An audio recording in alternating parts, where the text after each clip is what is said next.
Glória a Deus, aleluia, Jesus. A paz do Senhor a todos os irmãos que estão aqui, os que estão em casa também.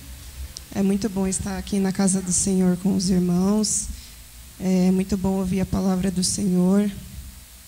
Deus tem falado conosco desde o início do culto, desde o início dos louvores. E nesta palavra abençoada da irmã Michele, eu gostaria de compartilhar com os irmãos uma palavra que está em 1 Timóteo 6, do 11 até o 14. Diz assim: Mas você, homem de Deus, fuja de tudo isso. Viva uma vida correta dedicada a Deus, de fé, de amor, de perseverança e de respeito pelos outros. Corra a boa corrida da fé e ganhe a vida eterna, pois foi para esta vida que Deus o chamou, quando você deu seu belo testemunho de fé na presença de muitas testemunhas. Agora, diante de Deus, que dá a vida a todas as criaturas, e diante de Cristo Jesus, que deu o seu belo testemunho de fé em frente de Pôncio Pilatos, eu ordeno a você o seguinte: cumpra a sua missão com fidelidade, para que ninguém possa culpá-lo de nada, e continue assim até o dia que o nosso Senhor Jesus Cristo aparecer. Oremos ao Senhor. Pai eterno, muito obrigada, Senhor, porque a sua presença está neste lugar. Obrigada, Senhor, por nos trazer até aqui a tua presença na tua casa, Senhor, para ouvirmos e aprendermos mais sobre ti. Senhor, eu te peço humildemente que o Senhor use a minha vida, Pai, como um canal de bênção para falar, Senhor, à tua igreja. E já te agradeço, Senhor, em nome de Jesus. Amém. As cartas de Paulo a Timóteo, a primeira e a segunda, são basicamente ensinamentos e conselhos ao jovem pastor. E ele fala como deve ser a sua conduta. Ele fala de alguns assuntos, de alguns problemas, e ele tenta ajudar o pastor Timóteo. E aqui no início do capítulo 6, Paulo está instruindo, ele está aconselhando a Timóteo contra... Desculpa, gente, eu estou muito nervosa. Ele está instruindo ele como... Ele fala assim sobre os falsos mestres. Ele fala, como ele já tinha falado no capítulo 1, ele volta a falar sobre os falsos mestres e os falsos ensinamentos. E ele fala também sobre o perigo das riquezas, do amor ao dinheiro, e ele pede para Timóteo fugir de tudo isso. Ele pede para Timóteo para deixar tudo isso de lado, ele que é um homem de Deus. E a gente acabou de ler aqui alguns deveres, eu diria, alguns conselhos que Paulo deixa para Timóteo para a vida cristã. E eu acredito que esses ensinamentos servem para nós também. Hoje, como cristãos, não precisamos ser pastores, líderes e mestres, e nós possamos aprender também com esses ensinamentos. Então, eu vou falar um pouquinho de cada um deles. Eu vou tentar ser breve, porque cada um deles, por si só, já dava uma pregação, são muito importantes, mas a gente vai falar brevemente sobre esses pontos aqui que ele fala. Em primeiro lugar, Paulo fala assim: viva uma vida correta. Aí eu fiquei pensando, será que a gente consegue mesmo viver uma vida correta? E lendo e pesquisando e orando, eu cheguei à conclusão que não por nossos próprios meios, não pelas nossas próprias forças. Em Romanos 7, 8, diz assim: sabemos que a lei é divina, mas eu sou humano e fraco, e fui vendido ao pecado para ser escravo. Eu não entendo o que faço, pois não faço o que gostaria de fazer. Pelo contrário, faço justamente aquilo que odeio. Se faço o que eu não quero, isso prova que reconheço a lei, o que a lei diz, o que é certo. E isso mostra que, de fato, já não sou eu quem faz isso, mas o pecado quem vive em mim. Aqui a gente vê, nesses versículos, a batalha que todo cristão vive todos os dias, né? A luta que a gente vive no nosso coração, essa disputa, né, entre o pecado e vivermos uma vida santa a Deus. E eu acho que a gente não consegue sozinho, e por isso que a gente tem que pedir a todo tempo a Deus, a todo tempo a gente tem que orar a Jesus, para que a gente possa viver uma vida correta diante de Deus, que a gente possa pedir ajuda do Espírito Santo todos os dias, a todo momento, porque a todo momento a gente está falhando, a todo momento a gente está pecando. E por isso que a gente tem que pedir e estar em oração o tempo todo, estar em comunhão com Deus o tempo todo, para que a gente possa lutar contra o pecado e que a gente possa ter um entendimento do que é ter uma vida correta a Deus. A gente tem que ter isso muito, muito claro no nosso coração, e a gente tem que pedir isso, eu acho que a todo momento, porque sem Ele a gente não consegue, a gente nada vai poder fazer, não adianta. A gente pode lutar contra as nossas próprias forças, contra a nossa carne, mas é o Espírito Santo, é Jesus, quem vai dar a força que a gente precisa. E, em segundo lugar, ele pede para que ele tenha uma vida dedicada a Deus. A palavra dedicação quer dizer devoção, entrega, sacrifício, consideração. A pessoa que é dedicada, ela dá o seu melhor, ela se entrega totalmente, ou a alguma coisa, ou a alguém. Um exemplo disso é quando você é dedicado aos seus estudos, quando você é dedicado à escola ou à faculdade. Você dedica o seu tempo para estudar, você pesquisa, você procura meios, você não dorme, você fica ansioso, você precisa alcançar aquela nota, você precisa entregar aquele trabalho, você precisa passar de ano. E, por exemplo, também no trabalho, quando você é dedicado ao trabalho, você chega cedo, você cumpre aquilo que eles pedem, você faz até mais do que você deveria fazer, porque você é dedicado ao seu trabalho. Mas como a gente pode ser dedicado a Deus? A gente pode usar também esses exemplos. Quando a gente é dedicado a Deus, a gente também entrega o nosso melhor a Deus.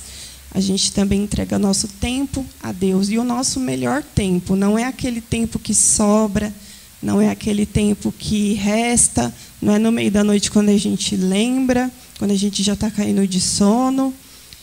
Não é quando a gente vem para a igreja, a gente faz de qualquer jeito, a gente reclama, a gente murmura, porque eu tenho que fazer isso, porque é só eu que tenho que fazer isso. Não, pelo contrário, quando a gente é dedicado a Deus, a gente também procura estudar a palavra, estar em comunhão com Deus, fazer o melhor na casa do Senhor, não importa aquilo que você faça, você entrega o seu melhor, você chega no horário, você faz os seus deveres certinho, sem reclamar, sem murmurar, se chama a atenção, você recebe, sem brigar, sem reclamar também.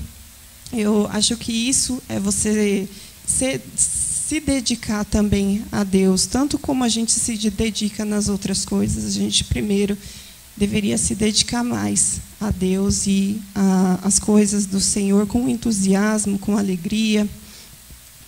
E eu peço a Deus que nos dê essa vontade de sermos mais dispostos, mais dedicados ao Senhor. E, em terceiro lugar, ele pede para viver uma vida de fé. A fé é a base de todo cristão, pois é pela fé que que nós somos salvos em Jesus Cristo. Em Romanos 5:1 diz assim: agora que fomos aceitos por Deus, pela nossa fé nele, temos paz com ele, por meio do nosso Senhor Jesus Cristo. Em Hebreus 11:6 diz assim: sem fé é impossível agradar a Deus, Porque quem vai a Ele precisa crer que Ele existe. Se a gente não acredita no que a gente está fazendo, não adianta. É em vão. Se eu não acredito que eu, por exemplo, de novo a escola, a faculdade, né? Se eu não acredito que eu vou passar, se eu não acredito que eu vou ter um diploma, se eu não acredito que eu vou ser o que eu quero, que eu estou estudando, não adianta fazer, não adianta estudar. É em vão, é perca de tempo. Então, para a gente ir a Deus, a gente tem que acreditar que Ele existe e que Ele pode fazer. A fé é a esperança do crente em Cristo. É a esperança de participar da glória de Deus e crer que vamos receber aquilo que esperamos. Por isso que Jesus fala em Marcos 11, para que quando a gente orar pedindo alguma coisa, a gente já crê que a gente já recebeu. Porque é o princípio. Se a gente não acredita que a gente vai receber, a gente faz uma oração vazia. Uma oração em vão, desnecessária, porque se eu não estou acreditando naquilo, Deus é fiel para fazer. Deus é poderoso para fazer o impossível. Mas se a gente não acredita, não adianta, Ele acaba não fazendo pela nossa falta de fé mesmo. E como foi dito aqui, a fé cura, faz milagres, abre portas, a fé transforma, a fé pode fazer inúmeras coisas. E a Bíblia tem vários exemplos disso. A Bíblia fala de homens e mulheres de fé. Mas que a gente possa voltar aos olhos no nosso próprio coração, ao nosso próprio espírito, às nossas próprias atitudes, e pedir ao Senhor que aumente a nossa fé. Os discípulos pediram a Jesus Cristo, aumente a nossa fé. Então, nós podemos pedir a Cristo que nos alimente de fé, que nos encha a nossa fé, para que a gente possa resistir, para que a gente possa acreditar, para que a gente possa continuar a nossa caminhada. Em quarto lugar, ele pede viver uma vida de amor. Aqui, quando ele fala de amor, a gente pode ver um amor como um todo. Quando nós temos amor no coração, a gente coloca amor em tudo. A gente coloca amor naquilo que a gente faz, a gente coloca amor naquilo que a gente está esperando, a gente coloca amor naquilo que a gente pensa. E tudo à nossa volta transparece o amor nas nossas atitudes. E aqui eu vou falar um pouquinho de amor ao próximo. Em Mateus 22, 37, diz assim: ame o Senhor, seu Deus, com todo o seu coração, com toda a sua alma e com toda a sua mente. Este é o maior mandamento e o mais importante. E o segundo mais importante é parecido com o primeiro: ame aos outros como você ama a você mesmo. Nessa passagem, quando os fariseus queriam conseguir provas contra Jesus, perguntando, qual que era o maior mandamento da lei, Jesus conseguiu resumir todos eles em dois. Primeiro, amem a Deus de todo o seu coração e amem ao seu próximo. Mas quem é o meu próximo? Quem é o seu próximo? Em Lucas 10, 25, a parábola do bom samaritano explica isso muito bem. Ele ilustra a compaixão e o amor que a gente deve ter uns pelos outros, independente de quem seja, independente de qualquer coisa. Se é amigo, se é inimigo, se está na mesma igreja que você, se não está. Amor ao próximo. Quem é o próximo? É aquele que precisa de mim, aquele que me pede ajuda, aquele que eu vejo necessitado. É meu irmão que está do meu lado, mas é aquele também que pode estar por aí na rua, eu não sei. Meu próximo é aquele que Deus colocar no meu caminho para ajudar. E Deus nos amou primeiro. O primeiro amor foi dele. E mesmo sendo falhos, mesmo sendo pecadores, mesmo sendo todos errados, Deus, na sua misericórdia, nos ama. E Ele nos ama de tal maneira que Ele entregou o seu único filho por nós. A gente quer ver amor maior do que esse? Não existe, porque acredito que nenhum de nós seria capaz de fazer tamanha grandiosidade. E Deus nos ama, nos cuida, mesmo sendo falhos, mesmo às vezes nos afastando da presença do Senhor. E é um exemplo de amor que a gente tem que seguir. É um exemplo que a gente tem que ver. A gente tem que se espelhar no amor de Deus. A gente tem que se espelhar no amor de Jesus e fazer igual. Porque às vezes a gente fala que ama, mas quando alguém nos machuca, quando alguém nos magoa, aí é difícil, né? Aí a história muda, aí não é esse amor todo que a gente pensa, mas que a gente possa aprender com o amor de Deus, que é puro, que é perfeito e que sempre está disposto a nos acolher de volta. E o 5, em quinto lugar, é uma vida de perseverança. Nesses últimos dias, a igreja tem falado muito, né, de perseverança. Inclusive, é o tema da oração diária desta casa. E a igreja tem sido muito fiel nisso, fiel e persistente na oração. E Deus tem visto e tem derramado bênção sobre esta casa. Deus tem feito maravilhas neste lugar.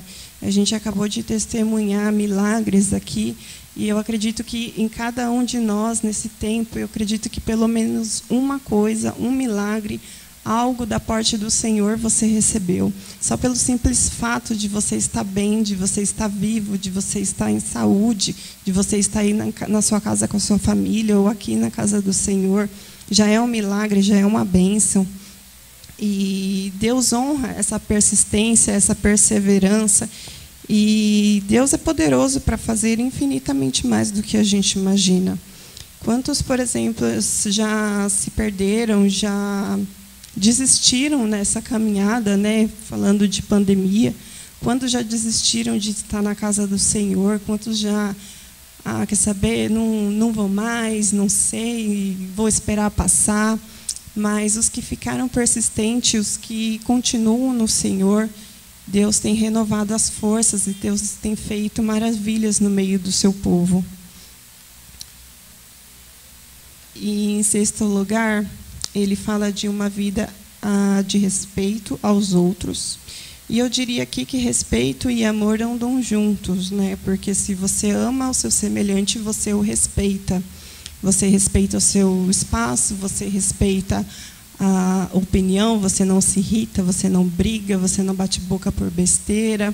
Respeito mútuo um pelos outros para que nós possamos continuar tendo comunhão uns com os outros. E, em sétimo lugar, ele fala: corra a boa corrida da fé e ganhe a vida eterna, pois foi para esta vida que Deus o chamou. Se vivermos fiéis a Cristo e ao seu chamado que Deus nos deu, teremos recompensa, que é a vida eterna. Aqui ele fala: corra a boa corrida da fé e ganhe a vida eterna. É ação e reação, né? A gente passa por tanta coisa na caminhada cristã, a gente passa por lutas, por sofrimentos, por dificuldades, a gente passa por tanta coisa que só Cristo sabe, né, o que passa na vida de cada um. Mas continue firme no Senhor, continue acreditando na vida eterna, continue acreditando que Deus ele é poderoso para fazer o melhor na sua vida, porque a recompensa virá. A gente não está aqui em vão, a gente não passa por tudo isso em vão. A gente espera a glória do Senhor, a gente tem esperança na glória do Senhor. E quando Paulo ele sabe que o dia da sua morte está chegando, ele fala lá em 2 Timóteo 4, quanto a mim, a hora já chegou de ser sacrificado, e já é tempo de deixar esta vida. Fiz o melhor que pude na corrida, cheguei até o fim, conservei a fé. E agora está me esperando o prêmio da vitória, que é dado para quem vive uma vida correta. O prêmio que o Senhor, o justo, me dará naquele dia, e não somente a mim, mas a todos que esperam com amor a sua vinda. Glória a Deus. Que esperança, né, irmãos? Ele escrevendo isso, já sabendo que o seu dia estava próximo, e mesmo assim alegre, firmes no Senhor, dando palavras de motivação, de esperança. É porque é para isso que estamos aqui, é para isso que nós fomos chamados. A gente não está aqui à toa. A gente tem o propósito de caminhar com Cristo, caminhar uma vida correta, santificada com Cristo, para que nós possamos receber a nossa recompensa lá na frente, esperando que um dia o Senhor voltará para nos buscar. E finalmente ele fala: cumpra a sua missão com fidelidade. Esse é o nosso foco, esse deve ser o foco de todo cristão, é visando o reino, é visando lá na frente, é visando estar na presença do Senhor. Imagina, gente, quando a gente estiver lá no Senhor e a gente nos encontrar, que alegria que vai ser quando esse dia chegar, né? E a gente não pode se conformar com isso aqui, a gente não pode se conformar com este mundo, porque a gente não pertence a ele. A gente não pode ficar esperando um dia após o outro e um dia após o outro, sem descobrir qual que é a nossa missão nessa vida, nesse lugar. Deus nos chamou com um propósito. Cada um de nós aqui temos um propósito. Deus não nos chamou à toa. Um tem um chamado de ministrar a palavra, de louvor, de ministério infantil, mas todos nós somos chamados para anunciar o Evangelho de Deus. Todos nós que recebemos essa graça, essa bênção, a gente tem que passar adiante. A gente tem que fazer com que isso dure, com que isso chegue a mais pessoas. E aí eu fiquei pensando, quando ele fala de cumprir a sua missão, que a gente passa tanto tempo se preocupando com as coisas desse mundo, se preocupando com o trabalho, se preocupando com o que a gente vai ser, se preocupando em construir casa, de construir bens, de acumular riquezas. Mas Deus, ele supre as nossas necessidades. E eu digo necessidades, é aquilo que a gente precisa mesmo para viver. A gente precisa de um trabalho. A gente precisa pagar as contas, a gente precisa de salário para a gente poder comprar comida. E Deus, ele supre todas essas coisas quando a gente entrega nas mãos do Senhor. Mas, às vezes, a gente não está contente só com isso. A gente quer mais, né? A gente quer o melhor emprego. Eu estou no emprego, mas eu quero o melhor. Eu quero outro, eu quero mais. Eu tenho um carro que supre a minha necessidade, mas eu não quero isso, eu quero mais. E a gente passa a vida toda em círculos, em volta disso, sempre querendo mais, sempre querendo as mesmas coisas. E a vida do cristão, ela deve ser com a visão de reino, com a visão de almas, com a visão de Cristo. E esses ensinamentos aqui, esses conselhos que ele passa, tudo é voltado para isso. É tudo voltado para sermos mais parecidos com Jesus. Porque Ele é o nosso foco, Ele é o centro. É Ele que a gente tem que se espelhar todos os dias. É Ele o exemplo de fé, Ele é o exemplo de amor, Ele é o exemplo de dedicação a Deus. Ele é o exemplo de tudo que a gente tem que se espelhar e seguir. E eu já estou finalizando aqui. Quando a Michele falou de legado, foi exatamente o que eu escrevi aqui para falar. E quando a gente tem essa visão de reino, a gente quer deixar legados espirituais. A gente quer deixar com que os nossos filhos sejam homens e mulheres de Deus. A gente quer que pessoas conheçam o Evangelho, porque a partir daí outras pessoas conhecerão o Evangelho, e isso continuará. As nossas casas, terreno, o carro, o emprego, tudo isso passa, tudo isso acaba, tudo isso tem fim. Tudo isso vai ser para outras pessoas desfrutar um dia.